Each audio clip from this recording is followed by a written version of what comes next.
Hello, everyone, and welcome back to the Brothers Take podcast. I am Chris, and I'm joined today by my brothers Adam. Hello. And Eric. Hello. We are back in the room this week to continue on from our discussion last week where we discussed Uncharted Drake's Fortune. It seemed only natural to do a follow-up, and this week to talk about Uncharted 2 Among Thieves. Wow, what an opening. Anyway. Episode over. So we're going to be going full spoiler discussion on Uncharted 2. So we'll give you a little bit of a heads up just in case for any reason you've slept under a rock and you haven't played this game or you haven't experienced this game and maybe you want to play it but you're wanting to be, have a first experience with it and not have any of it spoiled on you, then fair spoiler warning. But this game is quite old at this point, so we feel no guilt about doing a full spoiler discussion about it. But we'd love to hear from you guys as we discuss it. So if you're watching this on YouTube, please do jump down into the comments at any point to share your thoughts on Uncharted 2 or on any of the things that we bring up today. And while you're there, please do give this a thumbs up, hit subscribe, and click the notification bell. We'd really appreciate it. If you're listening to us on audio platforms, you can also touch base on social media, Facebook, Instagram, and Twitter at The Brothers Take to give your take on Uncharted 2.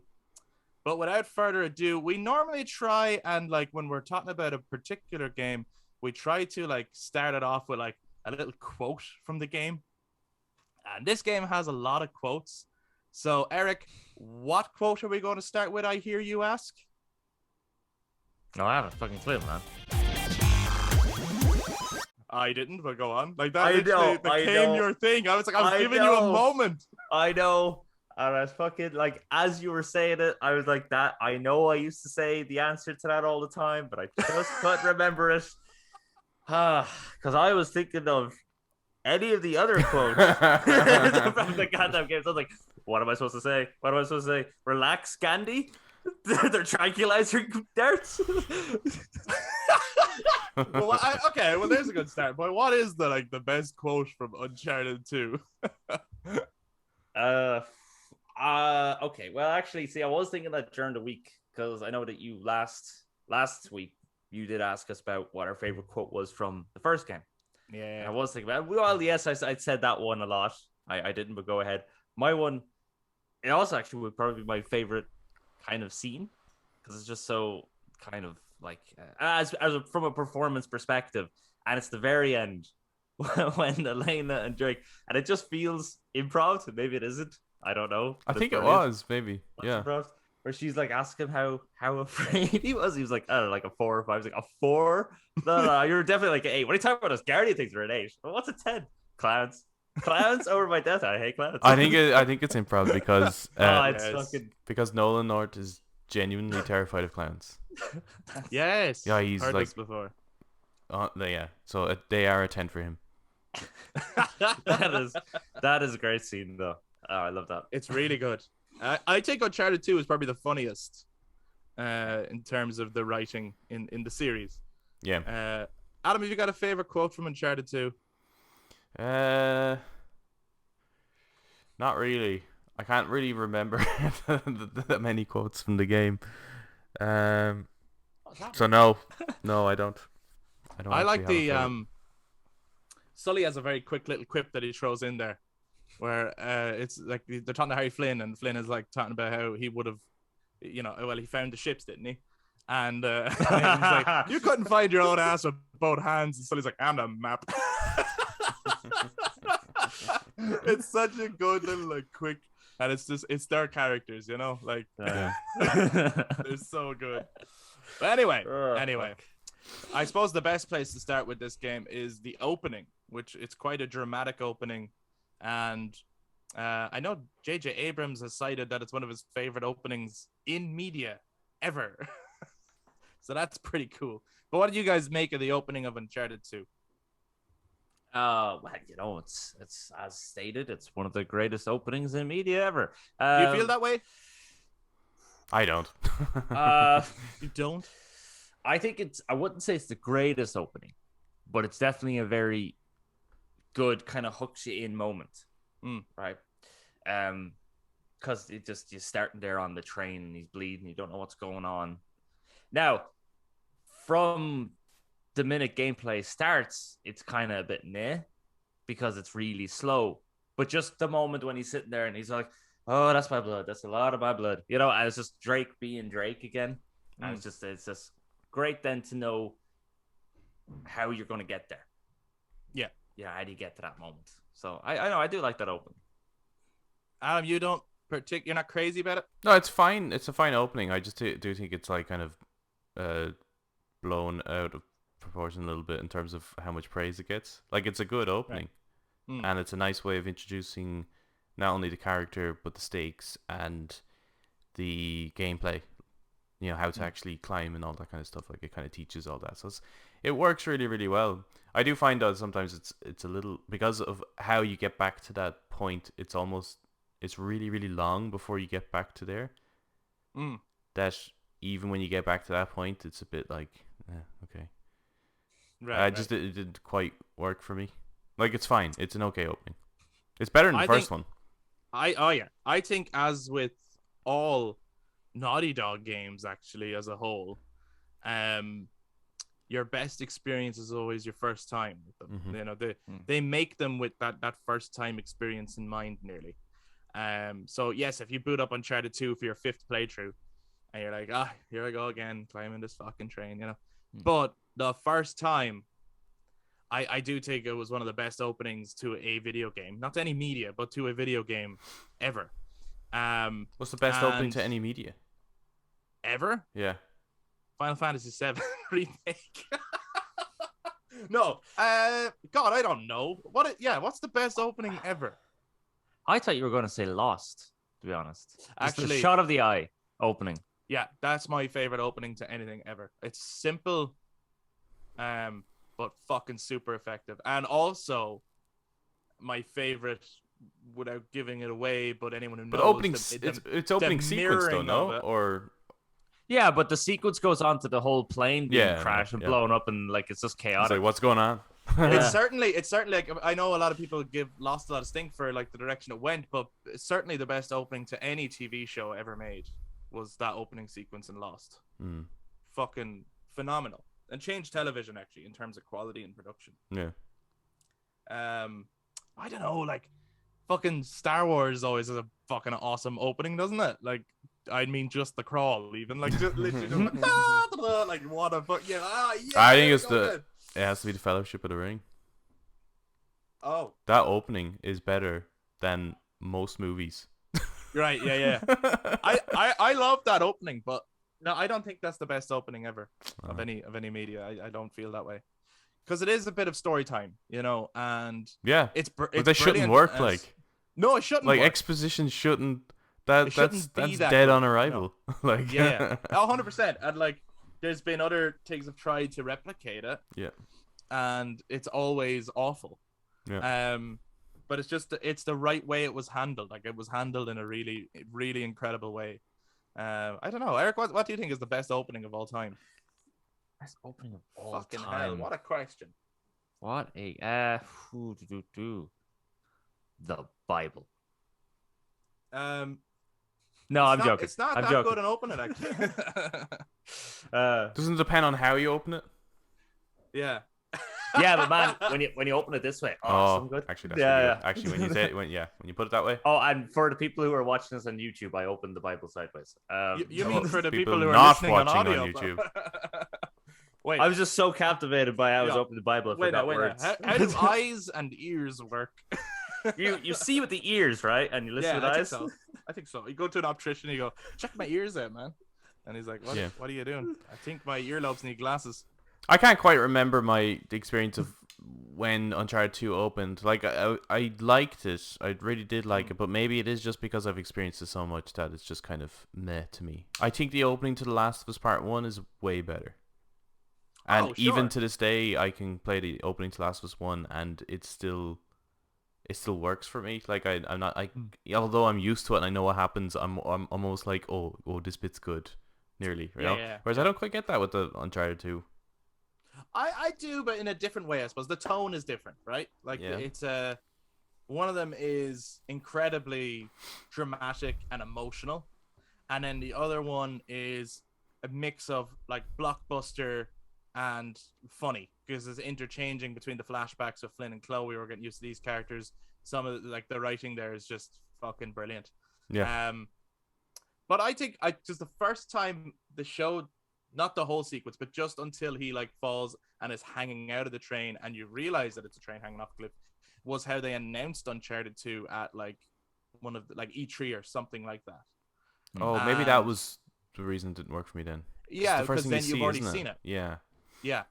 So, but in saying that, when they used that to announce Uncharted 2, it was like, of course this is the sequel to Uncharted 1. Yes. Of course Nate wakes up, he's bleeding, he's in a train, and it's hanging off a cliff at the rail train. It's like, this is perfect. Like, this is exactly the kind of situation Nate Drake would find himself in. You know what I mean?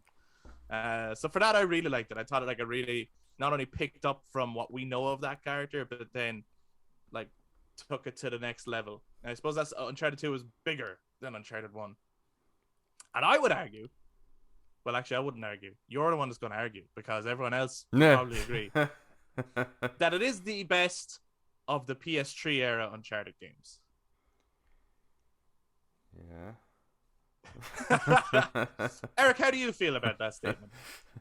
I'm pretty okay with that statement, Chris. I don't think anyone really is going to ever go against you on that. Nope, no one in the entire. Well, actually, well, do you feel that way, Eric? Do you I feel lie. that way? Or No, do you prefer... Well, I don't know if you remember my reaction to Uncharted 3, which was just pure disappointment for that game. Mm-hmm. The whole game? Really? Oh, we'll get there on for the next one. Uncharted. Yeah, we'll get that. Yeah, we'll get to the next one. But so yeah, with Uncharted 2, yeah. No, I really love that one. But I do know a chap I went to college with who didn't like any of the Uncharted games. Well, that's different. That's a different conversation altogether. It's like, what do you mean Uncharted 2 isn't your favorite? It's like, no, I don't like any of them. No, so I'm just saying it's not totally uncommon for someone to not like Uncharted 2. Sure. Yeah. Well, if someone doesn't like any Uncharted game, they're hardly going, like, yeah, I understand that these kind of linear solo player kind of games aren't going to be for everyone and the level of platforming and stuff. And like, this isn't vastly different to Uncharted 1. You know what I mean? Like, in terms of what the game is going to give you. It's better graphics and bigger set pieces, But ultimately, it's, it's still the cover shooter. It's still the climbing. It's much the same, really. Mm-hmm. In that same way, like, it's like the jump from MGS1 to MGS2, I suppose, Everything is still in the same place, but the graphics have improved. Yeah. Yeah. That's kind of the way I look at it anyway. It's like, more of the same, please, and I'm okay with that. Like, thank you. I really like this formula. But Adam, you actually don't praise Uncharted 2 as much as other people would. No, it's actually my least played out of them. Wow. Does that make it your least favorite out of them? No, Golden Abyss is my least favorite out of them. But out of all the console ones... Yeah, sure. Does that include The Lost Legacy then? Oh yeah, Lost Legacy I prefer over Uncharted 2, yeah. Wow. Okay. So tell us why. Tell the world. Tell the world why you're wrong. Tell the world. Just lie there on that couch there and talk us through it. Give us your take. Okay, here's what it is bigger, badder, bolder. It does have better gameplay in the moment-to-moment gameplay parts. So I understand why people like it, because for those reasons. It does have, I think, the characters are better written to some degree. The main cast of characters, I think they really found them, and their jokes and everything are better, and their chemistry is a little bit better, and things like that. Mm-hmm. And Chloe is a great addition. The bit where I don't like is that I felt like with Uncharted 1, 3, and 4, it felt like a personal journey for Drake. And that there was this treasure hunting thing. The thing I liked about Uncharted 1 was that I was driven to find the answers to this treasure as much as Drake was. Okay. In 2, I felt like it was missing that, and then they kind of were like, they're going after treasure, but it's not for him. He's just doing it, but like he has to fight people throughout, and then at some point they kind of go, oh yeah, we're going after treasure, let's put the treasure back in, and then they go after the treasure again. But it just felt so action oriented rather than treasure hunting, where people are trying to kill you. That I felt the focus was different, as well as the enemy. The enemy felt less personal, with 1, 3, and 4, the enemy has a very direct connection to Drake. Yeah. Whereas in 2, he is a world-dominating bad guy. It felt like, I don't know, it just felt like a Brosnan era kind of Bond movie to some degree, right? Which the Brosnan Bond movies are fun to watch, but just don't take them seriously, like. You know what I mean? Yeah. So that's Yeah, I kind of get how you. I felt with Uncharted 2. And I do think that there's some moments that are just not fun to replay as much as the other ones. Such as the opening sequence. It's great the first time. Really boring to play after that. And the museum sequence is just brutal. It's awful. Like, they do Some it again. great quotes there. They do it again. No, I'm talking about gameplay. To replay it. Sure. Let's say you're going to try and collect all the treasures. You're skipping all the cutscenes. You're going through it. That is fucking painful to play through. Compared to something like 4, where they also do the sneaking. But you can tackle that however you want. And as much as I don't mind stealth sequences where you have to remain in stealth, and let's say you get caught, everyone's going guns blazing, and you get overpowered. But it's not that. The minute you're caught, it's game over. So you got to go again. And that's a bit like the Order 1886. There's like those sneaking bits where it's just game over the minute you're spotted. It's like a Plague Tale Innocence to some degree. The minute you're spotted, it's game over. It's like, that's just not fun. I should be able to find a way out of this. Yes, allow me to suffer from it, but don't make me start again. Like, that's annoying. So those are the reasons why it's my least favorite. I don't hate the game. I really, really love Uncharted 2. But it's my least favorite of the Uncharted series for those reasons. And then I come from a different point of view, actually, in terms of, because I think the tomb raiding style stuff in Uncharted 2 is some of my favorite. In terms of not only the sequence in which you climb inside the mouth of a big statue, or you're climbing up this big statue to move the arms and stuff. I love that whole sequence. I think it's great. But also the sequence with Tenzin in the Himalayas. It's a good moment. It's phenomenal. It's so good. I love that sequence. I think that's probably my favorite part of the game, is like that whole sequence with Tenzin. And it's like, I could play a whole game of this, to be honest. Like, I could play this and not have the shooting. And then, of course, you have the biggest shootout ever when you get back to the village. And you're like, but this is fun too. Like, I could do this too. And I could shoot down tanks. This is getting a bit MGS. I'm okay with this. Like, I'm all right with it.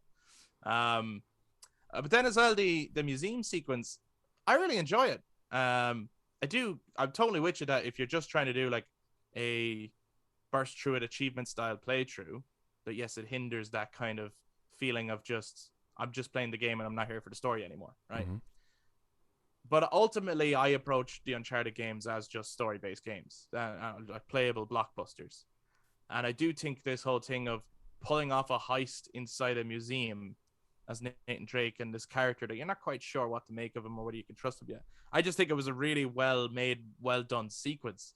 And it was like, we never got, like, this is an area that we didn't get in Uncharted 1, which is a phenomenal game, but it was all jungle. That was the setting.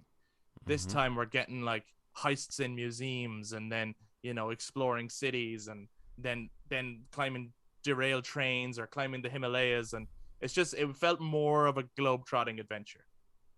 So it was certainly that, yeah. Yeah, that's one of the things I really appreciated about it. Eric, how did you find the museum sequence or any of the treasure hunting sequences? I really like the museum sequence. I think, again, as I was saying while Adam's giving out about it, I was saying that there's like so many great quotes during that sequence. Yeah, because you kind of, you don't really know Harry Flynn. Do you know any of them, Eric?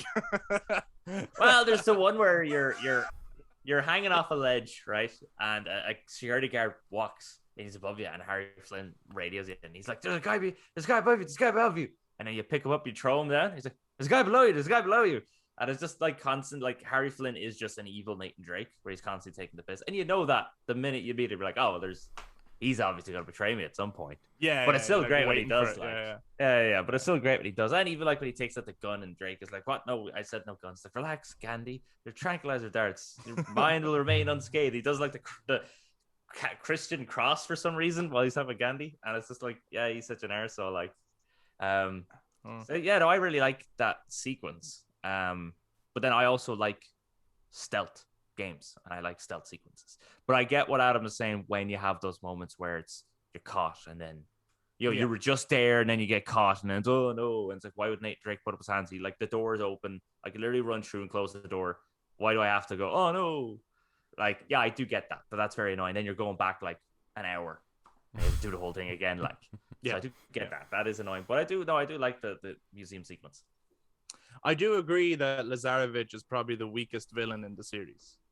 Yeah. No. You don't agree with that, Eric? I don't agree with that. Okay, how come? Who's the weakest in the series? Well, I've never played Golden Abyss, but oh, trust me, he's even better. Sorry. I haven't played Golden Abyss either, so I can't include well, that. My weakest would be the villains that we're going to get to next week, so I'll talk about it then. Oh, really?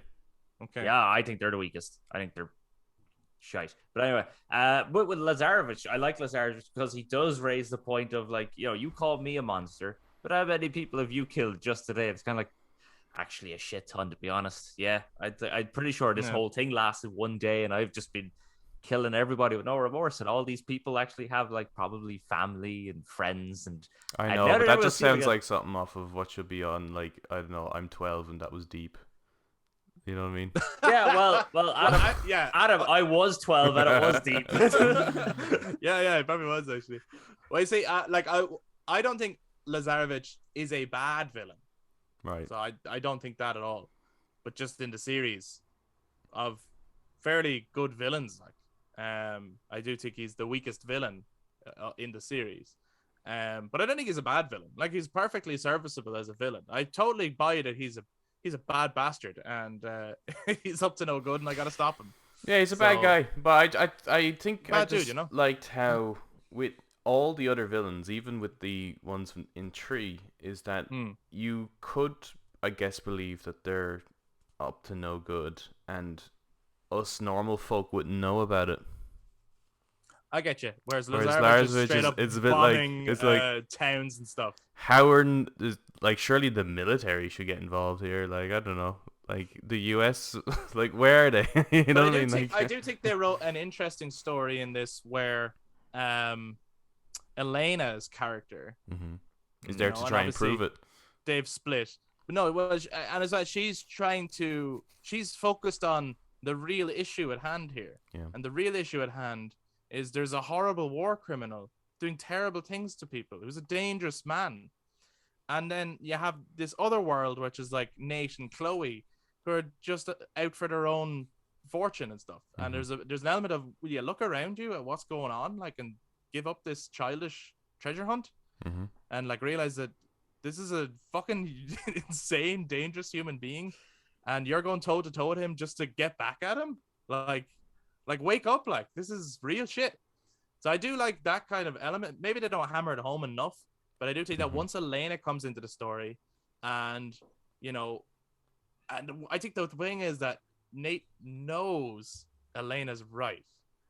And there's a part of him doesn't want to admit that, because she's always right. Like, throughout the series, Elena is always, like, the voice of reason, I would say.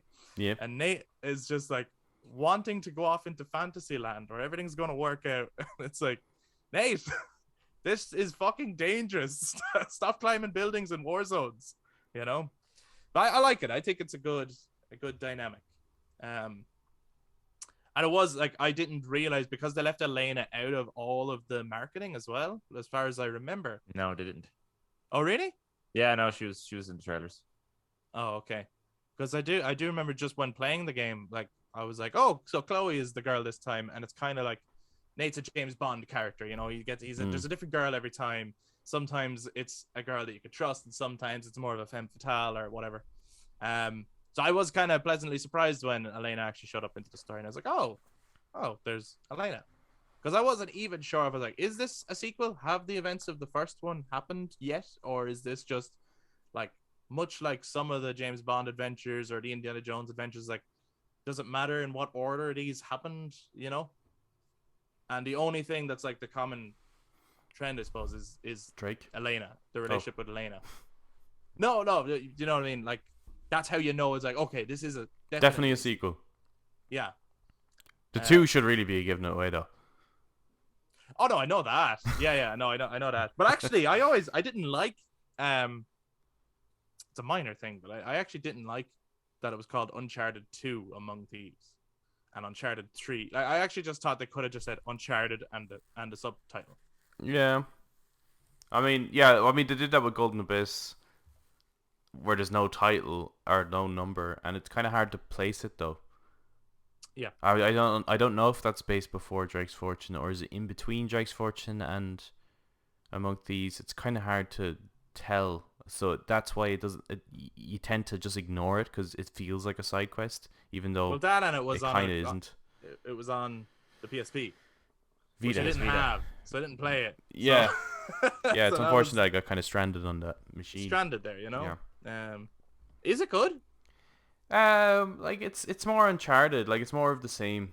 I definitely do think it's the worst of the series. Oh, okay.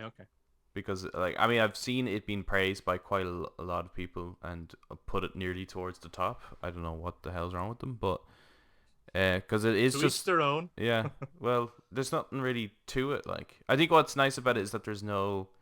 It's the first one that there's no monster, I guess. Yeah. That the right. treasure itself is poisonous. So there's like at the end of it is that it's essentially like Quantum of Solace to some degree. That is just basically this guy who has a coup and he's like in there to try and take all the treasure. So it's like Aztec gold kind of thing. I think it's or is it Inca gold, something like that.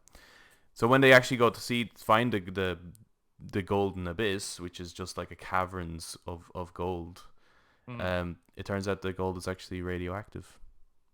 So if they actually were to take it and spread that, they would be killing millions of people. Then you see. Yeah. So, That makes for an interesting plot. It's funny that you call it the Quantum of Solace, though. I think we called it that last week because I like the Quantum of Solace in the series. It's like the one that's like everyone forgets about it. Yeah. And then you have some diehards. But the villain is very like what's his face at the end of Quantum of Solace, the general. It's him. That's who you fight. 100% him. Yeah. But you mentioned as well that it's the first one at a monster, and we spent a while talking about like the monsters of Uncharted 1 that were super effective, and I think we all felt they were the best of the series, right? Yeah. But you can't help that. Well, I couldn't help but be excited to see what do they do next. Yes. And then of course we have the Monsters of Uncharted 2, which I think are worth discussing because even within those monsters, it seemed that the creative team were hemming and hawing about what to do with them. Yeah. And that it was a little bit of like someone had one idea, someone had another idea, and then someone might have went, why don't we blend those two ideas? And I so wish they stuck to one of those ideas. Yeah. The Abominable Snowman part was really cool. Amazing. Really scary. But when they found out that it was a bit of a Scooby-Doo moment and it's just people wearing costumes, like it ties in well to the whole Himalayas mythos and things like that, but yeah, having these people that are basically just superhuman.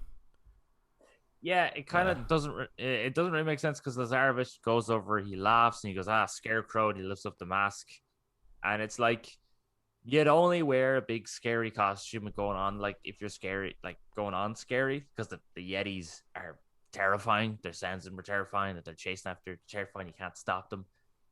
But then he uncovers the mask, and it's like this big, muscular, blue Solomon Grundy looking zombie. You're like, that's also equally terrifying. Yeah, and they like with or without the costume, they are still impossible to kill and will fuck you up. It's like, I would be less inclined to go, only a scarecrow. It's like, no, it's not. It was a weird like reveal. It just that's where it really falls apart.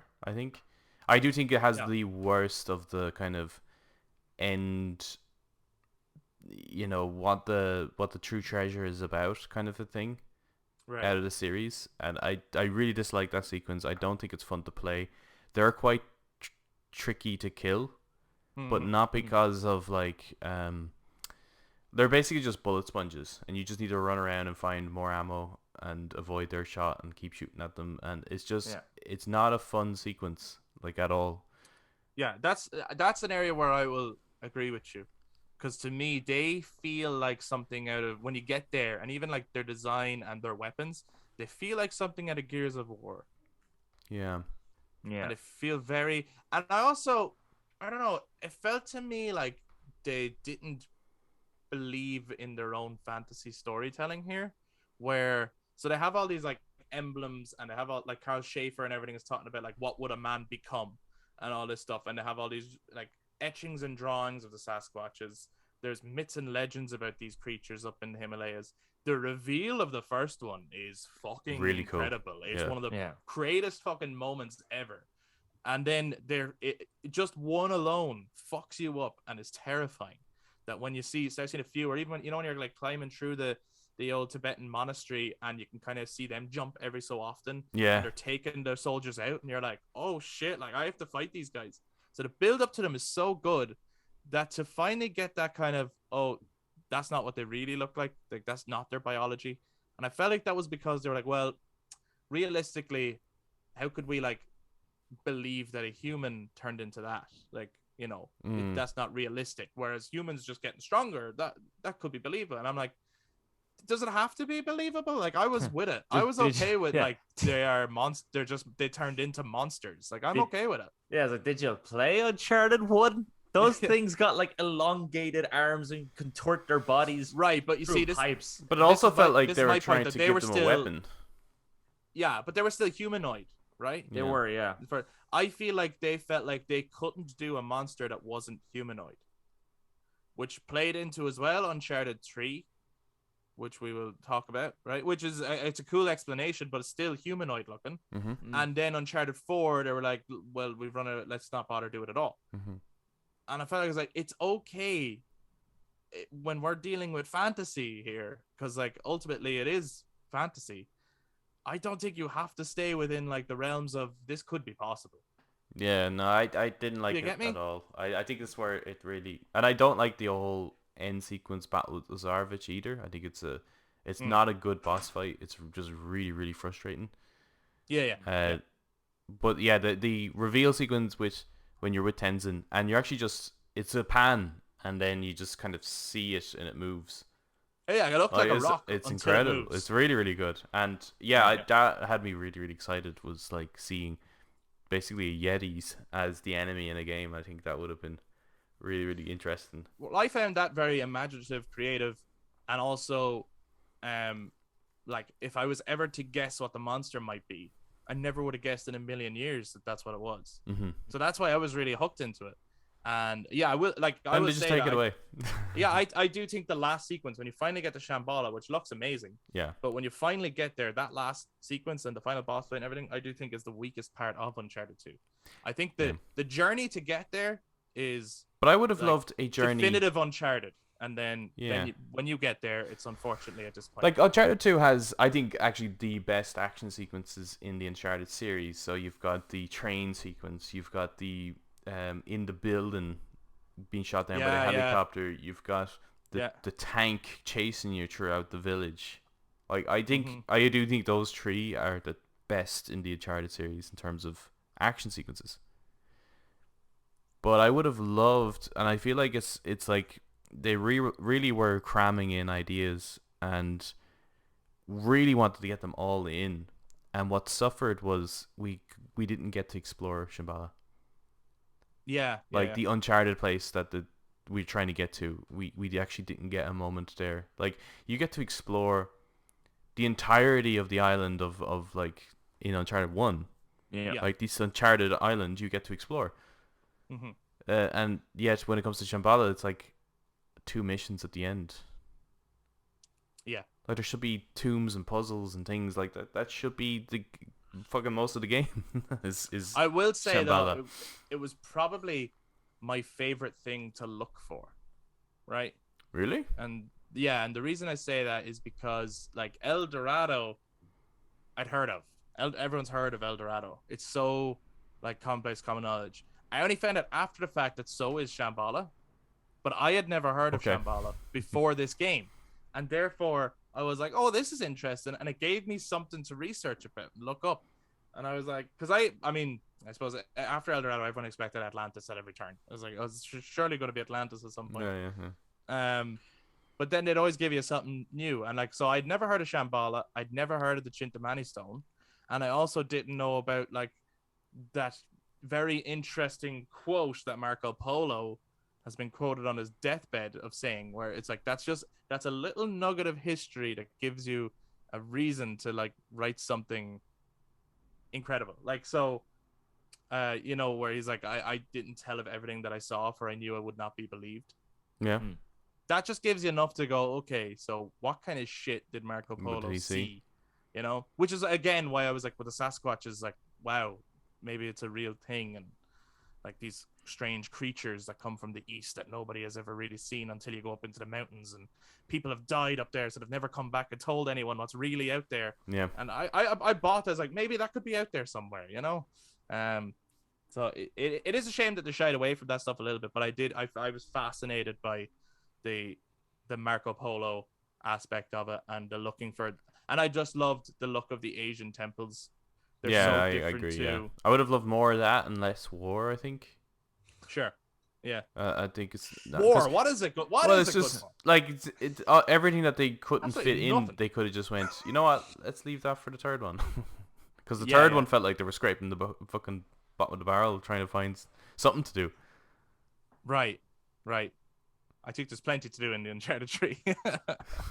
But I get you. Yeah. We got next week's episode is going to be interesting. Yeah, it will be. Yeah. As fuck. Okay, well then it is where asking. Well, actually, Eric, how do you feel about the end sequence? Both me and Adam have said it's our least favorite part of the game. I don't. I mean, I would have preferred to keep it as the Sasquatches. I would have preferred, like, because yeah, you have your man going, "What would a man become?" But like the Sasquatches didn't need to be men. They could have just been creatures that do exist in this fictitious version of Earth. Yeah. I think it's fine. It serves its purpose. You're going through, you have your action pieces, and you're going around. It's fine. Like, it's grand. It's okay. Well, do you have a least favorite part of the game, or a part you really dislike? Might as well get the criticisms out of the way. Least favorite part of the game? Not really, actually. I think the train sequence goes on a bit too long. Is this your favorite Uncharted then? Uncharted 4 would probably be my favorite. Is it your second favorite? Yeah, probably. Yeah, it's my second favorite. That or one. And the train sequence, I think, goes on a bit too long, to be honest. It's a great sequence, but it is just like, yeah, I kind of forget, it's like, right, in the jungle, there's the water, and then like you're in the jungle for a while, then you're going by the like the lake or something for a good bit of time, and then you're going into the cave or like the tunnel, and you're in the tunnel for ages. Then you get out of it, and you're in the snow, and then you're like, okay, I must be near the end now. But no, you're not, because you have the helicopter thing coming around. That goes on for a while, and so I think the train sequence goes on for fucking ages. Yeah. So that kind of gets a little boring for me. Yeah, well, I mean, train journeys can be long, bro. but I do think that it's very, although it's like one of the coolest sequences in the Uncharted series, the train tumbling bit, it's very convenient, isn't it? Like, where are we going? Oh, he's On just this getting train. on it. He's just getting on it because he wants to get to Chloe. Yeah. That's it. Oh, and the villains are on their way to the closest outpost, I suppose, to their destination, aren't they? Yeah. Based on the map. Yeah. They're trying to get to the Himalayas, I guess. Yeah. Yeah. It's just, I feel like a lot of the game is like, I know we're looking for Shambhala, but it's very, oh, this is our next. I don't feel like I'm being taken on the journey as opposed to I'm guiding the journey. I get you. Right. Whereas in the first one, I felt like I was the treasure hunter and I was figuring it out. I had my little notebook and I was doing this and that and the other. Whereas with 2, it's backseat driver. They watching. definitely leaned more into the action. Yeah. Yes. But I suppose after discussing our least favorite parts of the game, what is in fact your favorite part of Uncharted 2? Go on, Eric. I know you're dying to fucking tell us there. I don't know. I don't know. Favorite part of the game. On a gameplay aspect, and Adam will absolutely disagree with me in this. It is actually going through the city. It is fighting the soldiers. It is being able to sneak up on them. Like, fucking snap your neck and go along. Like, I really do enjoy all that. Because it kind of reminds you of MGS4 a little bit, isn't it? It does like remind me of the first MGS4. trailer of it. Yeah. And well, I take Uncharted 2. I think Uncharted 2. What's Tibetan for RPG? I think Uncharted 2 has like the most similarities with Metal Gear Solid as a series. Like even just the fact that just boss fights are Hindies and jets and fucking tanks. You know, it is very. Is that the Russians are the bad guys? Like it's very Metal Gear Solid. Is your favorite sequence then just a bit after the truck is like running or chasing you down and you're shooting behind you, and it's just after that bit? No, it's from there. Yeah. No, I think that's an incredible sequence. Great. That's a great sequence. Onwards, because from the whole city sequence, pretty much because the whole city. I'm trying to explain. But Eric, I'm just putting words in your mouth. Yeah, desperate times. All right. Anyway, desperate times. Now I know my favorite quote. Eric just reminded me. All right, what's your favorite quote? No, you can keep talking. All right. Why is no one picking up on the quotes? I'm picking up on all your quotes, Chris. I got you. The RPG, what's the bet for RPG? I got them, Chris. I got them. All right. Desperate times, Eric. Desperate I know. times. Yes, you're in front of a small temple. No. What does that mean? Whatever. For fuck's sake. Anyway, yes. Yes, but I know when she's saying that. But that time from shooting that Jeep all the way to the fucking end of the city, even including the lane and everything. I love that because what about it? Shut up. Because from a gaming point of view, it's very easy to replay. It is, yeah. Do you think it's a little long though? Just a little long. I get distracted by the many different locations you're going to and the many different ways you can tackle doing that. And then on top of that, all the quotes, like when Chloe's holding the frag grenade, she's like, desperate times, she runs off, and Drake's like, what does that mean? Yeah, and you have the RPG no, that's actually in the village, Tibetan for RPG. But then you have the bit when I think Chloe's trapped in the elevator. And you're in the building, he's like, girl, trapped in the elevator. Yeah. If there's a zombie around the next corner, I'm gonna lose it or something like that. Like, there's just so much in that entire city sequence that from a backseat gamer's point of view, it's entertaining. But from a gamer's point of view, it's also extremely fun to play. Yeah. It is a fun. I think the game in general. I think that's a good point. Is that it's a fun game to watch and play. Yeah. Well, I know me and Ash. She loves the Uncharted games. There's not a lot of games she'll give a chance, but she loves Uncharted, and that's one in particular that we've played quite a lot together because it is just like a lot, and we swap the controller every time we change chapter or something like that, and it is just like there's a lot of gameplay, there's a lot of action sequences, there's a lot to do, and there's huge spectacle, and there's lots of comedic lines, either in cutscene or out of cutscene. Like the writing is, I would think, in terms of character exchange, like you can argue about the story. But in terms of character exchanges, the writing is better than the first one. And so in that sense, it's more fun. It's more Hollywood blockbuster, I think, to experience together. Yeah. Adam, what's your favorite part of Uncharted 2? Well, I was thrown off there now. A second. Hold on a sec. I had it now. I forgot it. What's my favorite part? It was just a stick insect. My tongue. I completely forgot. I can tell it's your favorite. It's probably the building. I think maybe the being in the building and it being shot down and being chased by the hind. Yeah.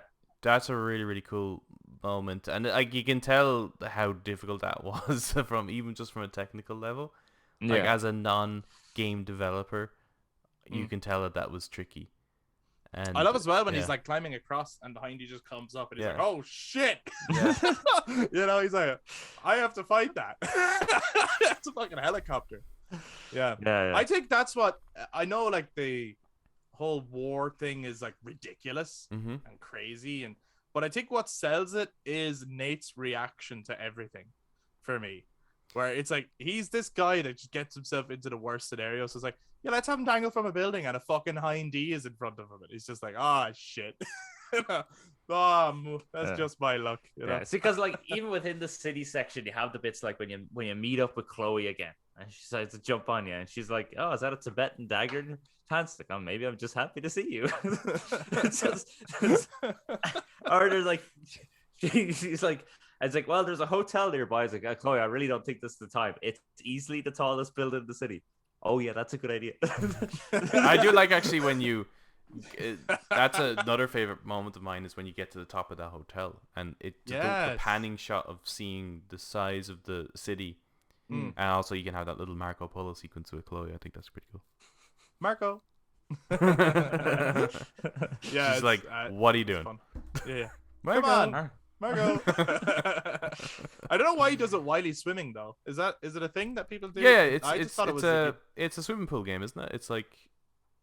Or no, it's not necessarily a swimming pool game. But you could, yeah, I think you could do it in the I'm pretty sure it's a version of hide and seek. Yeah, I thought it was. It's like one person keeps their eyes closed, isn't it? And then they have to try catch you while you say Marco. Yeah. Well, yeah, no, you're hiding, right? And then when they're kind of getting a little bit like, all right, I have no idea where they are. They go Marco, and then you're supposed to say Polo, and then they're like, okay, so they're over in that direction. And that's actually how it plays. I don't know why he does it in the swimming pool. I think it's it's a no pool game though. No. I think you can do it. Yeah, I think swim towards the direction of it. Yeah, I think so. Oh, maybe. Okay. I think I already mentioned my favorite sequence is the Himalaya sequence with Tenzin. I love it. I could have played a whole game of that. I felt like such adventure, and then with the monsters, the reveal of the monsters, it was. It's probably nothing the like most I imagined. important sequence to come out of the Uncharted series.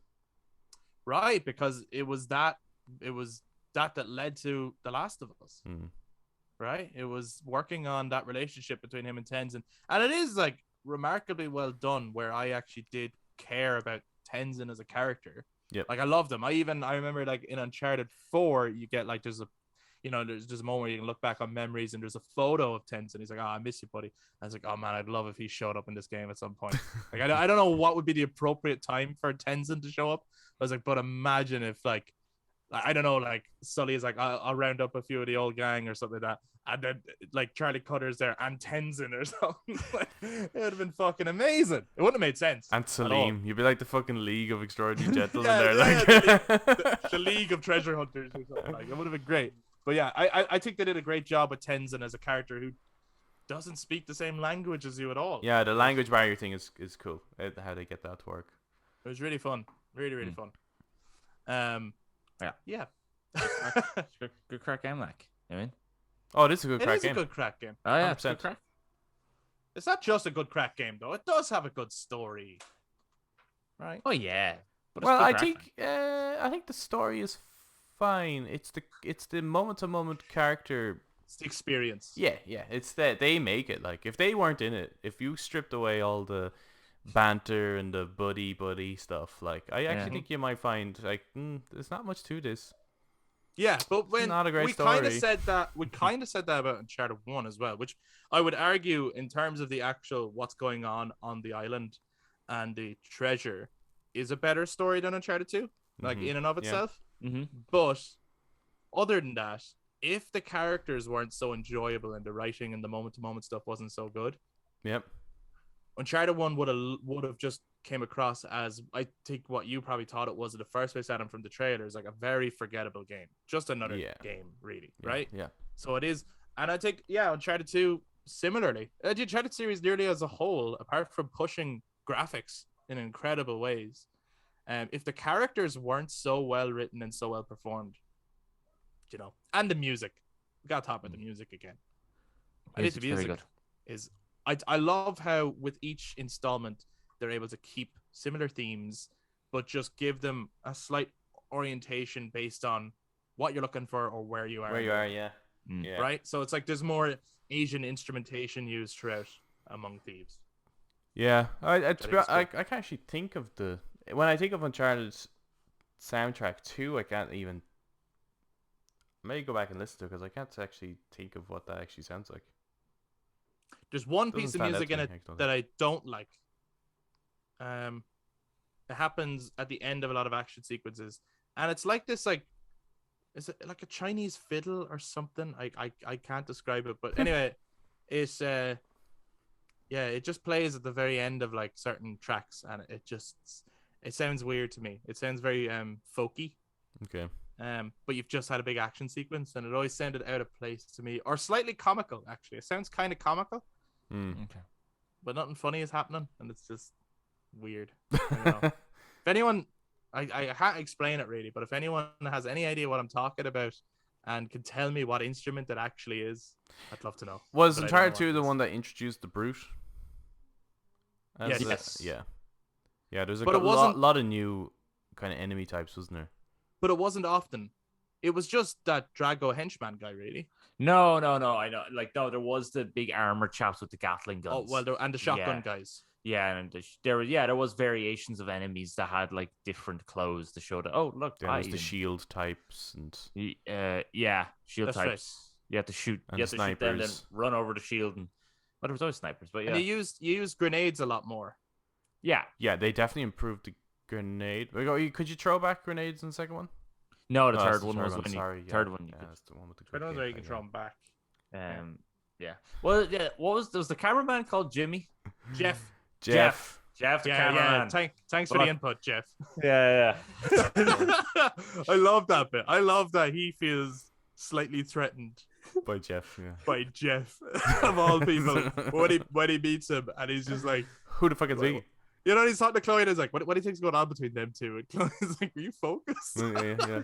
You know, Yeah. it's so good. It's so good. I do think that you're right, Adam, in respect to where the story goes towards the end. It does feel like they shoehorn in something that they didn't hint up enough, maybe because they spent too much time on the great action sequences, which is that the Chintamani stone isn't a stone at all, and it's actually the sap of the tree of life. Mhm. And the tree of life is the thing that we're really looking for, which you only get a brief mention of in one of the temples at one point. And beyond that, you don't really get much of an insight into what that is, you know? That's also a funny sequence, actually. Which one? Because it's when you're in Shambhala, I think is when you find that out, and you get to this main kind of throne room looking area, and there's the tree that's made, and it's got the blue gem in the center. Yes, yeah. And Drake is all like, "Oh my god, why didn't I see it coming?" And then he's like going off, and they're like, "What the fuck is he talking?" Chloe, like Elena, but like, "What is he talking about?" It's like, "I don't know. I hate when he does this." Yeah. It's just a very, very funny sequence. Because Is it he's also on his own world. is it the start of this one where he's talking to Sully and he's like, "Oh my god, Sully, do you have any idea what he's talking about?" Kid, I don't even know what you're talking about. Yeah, I think it's when I think that's when they're in Borneo and he finds In the Borneo, journal. yeah. He finds Yes, the yeah, journal. yeah. Yeah. Now there is that. See, that's the thing. They do hint that something terrible happened because they find that when they light up with the resin, that all the bodies in the corpse, they all went crazy and killed each other. Mm-hmm. But then I don't know. It's a little disconnected by the time you get to the end as to what really was like. What did this stuff do? What was wrong with it? What did it actually do to people? Yeah, That because kind it of thing. doesn't seem because all the Guardians seem to work just fine together. Yeah. They're actually protecting Shambhala. They don't want anyone to have it. Yeah, and they use crossbows and they use sap as the explosions. They have armor. They're actually a very well organized set of people. Mm. So I don't know why they killed each other. And they have a phenomenal costume department. They do. They must have got in touch with Weta Workshop. Yeah. Here, make us up some Sasquatch suits, will ya? They need to look fucking authentic. I need to be bulletproof to all form of bullets. But that's just their bulletproof, though, isn't it? But no, the minute you take off the fur, you can shoot them and kill them. Ah, yeah, it's really thick fur, though. You know, it slows the bullets down upon entry. There's a bunch of new characters in Uncharted 2, additional characters. So, who is your favorite addition to the Uncharted cast? Chloe. Chloe? Chloe's good, but Tenzin. Tenzin? Tenzin. Okay, well, why Chloe, first of all? Because she is, I mean, She's awesome. Become a fan favorite. She got her own game, really. So Yeah. Well, I think she is so different to Elena, but there's history there, and I love that the way they talk. You don't need that backstory. mm-hmm. You know that they've been working together for a long time. They were probably in love at one point, or had a fling or something like that. Mm-hmm. And she's just it kind of seems as though perhaps Drake got into this lifestyle because of her, maybe, or that she definitely had a hand in it. There's just a lot of Drake in her, I guess, and probably was too. Oh my god!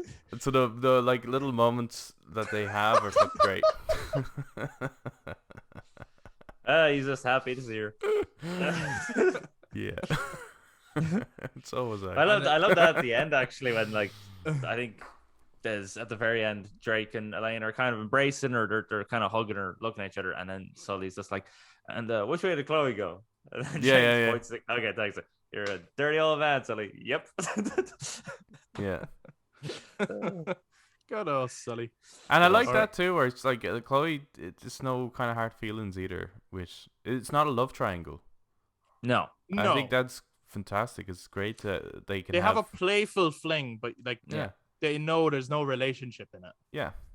Because Yeah. generally when you have the leading man, the two support women, I guess, is that they always end up having to have some sort of fucking love triangle, and then he has to decide which one to go with, as if that's the biggest challenge. And it's like, thank fuck they didn't do that. And she's like, or it's usually the one girl and the two guys is usually how it goes. yeah. When it comes to love triangles. Yeah. It's always But they always, just like, they fighting over completely each other. did away with that. She has her own, she's her own person. Yeah. She's got her own like motivations, and she continued on to be such a great character going forward too.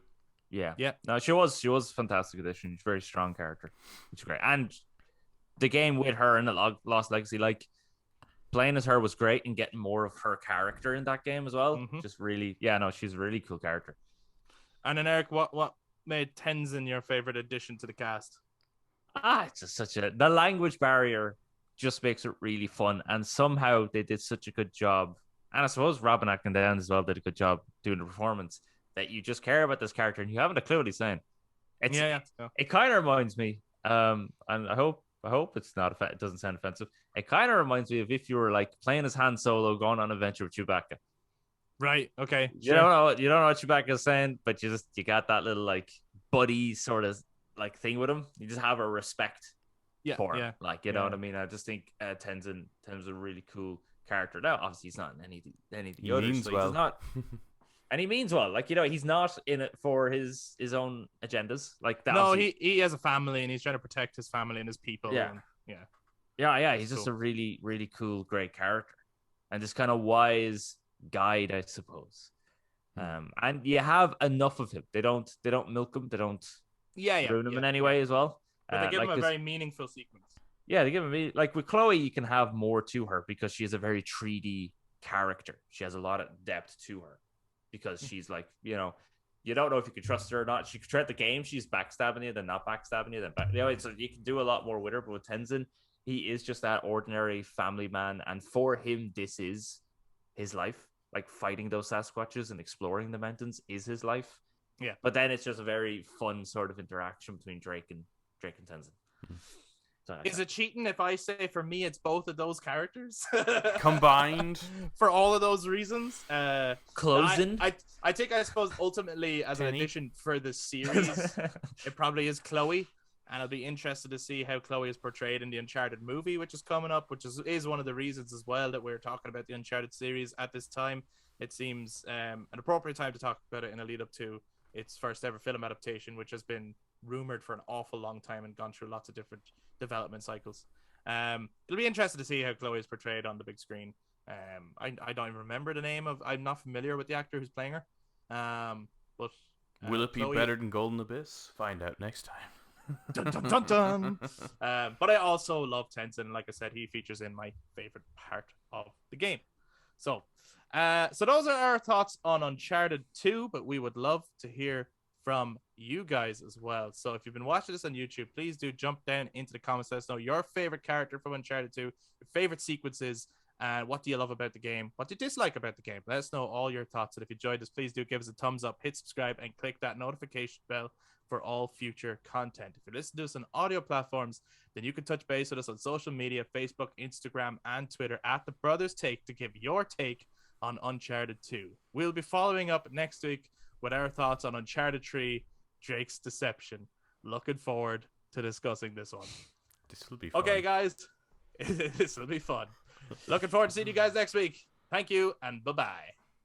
Bye-bye. Bye.